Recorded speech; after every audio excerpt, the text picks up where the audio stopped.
to set. But in the last hour, it does this strange kind of gelatinous thing. That's what I'm interested in. Now, yeah. So that's how I got to it. So they're layered on top. There's an initial layer and then another layer, another layer. Keep going down to lids, front to lids, whatever. Right. Yeah. So, how do you work with that? How do you apply it literally? Physically, just like that. Pour it out. Wait till it gets completely gelatinous, and then so pick it up as a mass. Okay. I need somebody to help me pick it up. Yeah. So it works horizontal. To start with, but it's really important that the weight of them is vertical. So they start horizontal and end up vertical. They have to be worked on vertically, so they kind of hang and hang. Yeah, actually, you can see how they sort of standing down. Yeah. So does that? So the $1 million question: does that process feel like what painting would you describe? Yeah, I've always been interested in painting. I think it wouldn't be an exaggeration to say, not too much of an exaggeration to say, that Jackson Pollock was painting with blood and semen and inner stuff. And I think that's. I'm not trying to say anything. Maybe I should get to it right away. I really feel I have nothing to say. I've always felt that artists have something to say. Just let me get to it. I'm looking for a condition of matter, a condition of stuff. If it was made out of earth or stone or whatever, you wouldn't ask the question in a way. Right. So because it's body stuff, it has a very curious emotional language. But I'm interested in that dialogue. What happens to emotionality when it's so effusive? I've always been interested in exotic materials and this problem of the emotional in relation to matter and stuff. Right. If that makes any sense. Pulling back slightly. Go on. My next question is going to what's your message? I won't ask that one. Like in the film, the Pennebaker film, Don't Look Back with Bob Dylan. You feel really sorry for this journalist, this tragic journalist. Asking, what's your message? What do you mean, man? Message. So I won't ask that. That's cute. I feel for you. Yeah. No, lately, I suppose I found them very funny. In a not in a sneering way. I hasten to add, but in a joyous way. It's like flesh. Obviously, the fleshiness and the meatiness and the carnality is sagging off them, and some of it looks like raw meat you just pulled out of either a cow or a person or whatever, but all of it looks a bit like that, and the white bits obviously did look like fat. You see all this kind of cathedrals of flesh, kind of like almost like caverns of flesh, stalagmites of flesh. But I don't find it's not like the horror of the horror of what we are inside. It seems more like a sort of carnivalesque sort of kind of. I have no problem. Just rejoicing. It seems very joyful, I suppose. I have no problem with that. What's that? Is that one of us doing something? Yeah, but I have no problem with that. I think.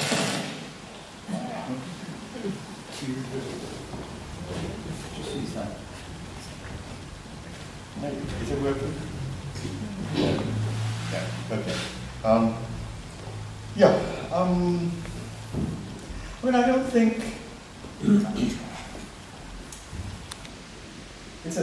I'm not sure what the question is you're asking. It wasn't really a question. I was just riffing on. I think so the question. Let's make it a question.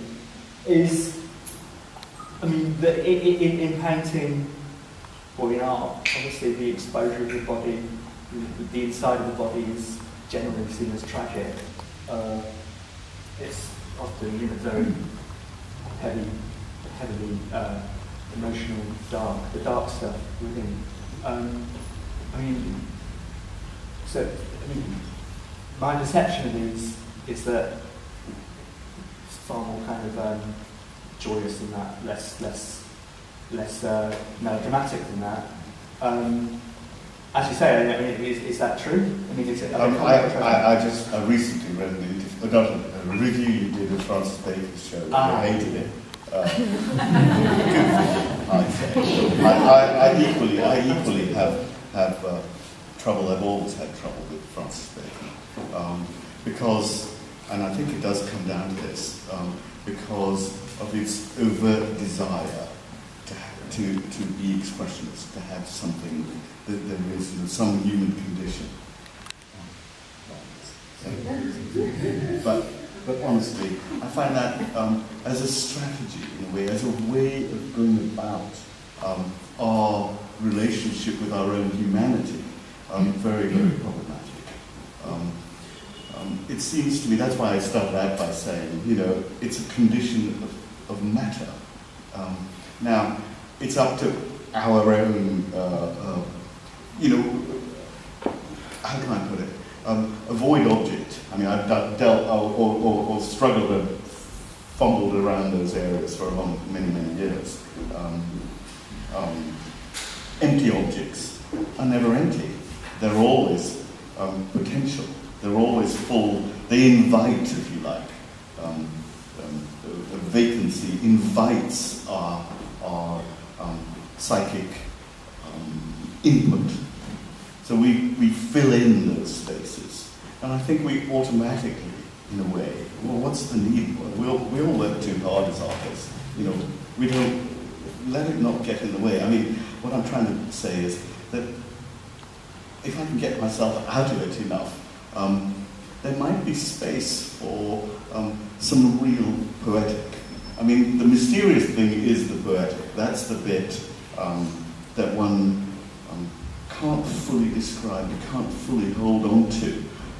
But the means to it aren't always to do with my own psychic projection. It's as if there are two kinds. Sorry, I was just going to go off a little bit. But it's as if there are two kinds of, what's the word I'm looking for? Emotionality in a work. One that's supposedly, subjectivity perhaps is a better word, subjectivity. One that comes from the artist, a kind of intuitive subjectivity, whatever that is. And the other one that sits between the work and the viewer. And I don't think one can ignore, I would prefer to ignore the first of those rather than the second of those, if you know what I mean. Yeah. No, it's all right. Just switching back a bit further, obviously the reason we see these is the colour, the tangle of purples and reds and blacks and whites and the blue and it's that. And obviously this is with all your work. What is your, just studying right back now about your work, what is your relationship to colour? And where does it come from? Is it something you've always had this sort of particular sensual connection with colour? Is it speaks to you in some particular musical way? Or? I think I've always looked for conditions of colour. I'm not really interested in composition. There is something here of, a blue next to a red next to a yellow, but I'm not actually really interested in composition. Yeah. I'm looking for conditions of colour. I've always had that. I'm interested that you should be, in a red thing or a blue thing, so red or so blue and so enveloping that it's, rather like getting under the shower. That the redness is as present as the wetness would be if you were under a shower. So conditions of colour. Colour is extraordinary. It's one of those completely unexplainable things. In certain conditions, colour makes space. It's as if colour makes more space. Now, I think that's a fascinating idea, that colour makes more space. So it's as if we've entered into a kind of poetic question like that. Yeah. And suddenly the thing is bigger or smaller or something than it was before. Yeah. How weird is that? Yeah. And how profound is that? Again, speaking to our own physio-psychological condition. Yeah.